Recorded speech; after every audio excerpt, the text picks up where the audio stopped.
You know, one of the things that we've asked is that the district communicate with us before they enact policies and pass out or distribute information to the employees in the district that we represent, that we have a conversation with our organization and that we be provided with that document so that if there are things that we disagree with, then we can have a conversation about it prior to you showing it to the employees. Our phones are ringing off the hook about some of these policies and things that are happening that we can't answer because we have not been given the information.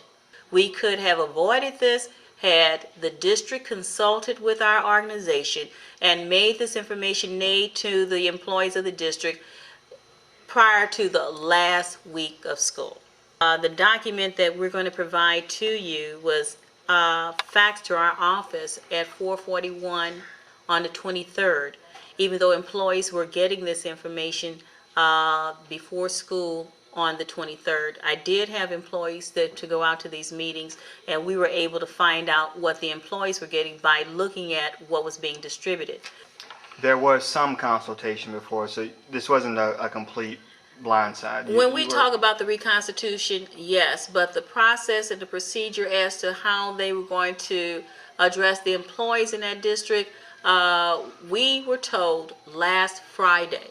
I met with the Director of Human Resources, where he sort of outlined to me the schools that were going to be reconstituted and what the grade levels were.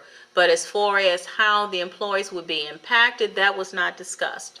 I don't know how many employees they are planning to have at each of the high schools. I don't know how many employees they plan to have at the 9th grade centers, how many employees they plan to have at the new small high school, or some of those schools who are being reconfigured. We don't have any of that information about what the allocation will be for each of the schools that are listed on the document, those 13 schools.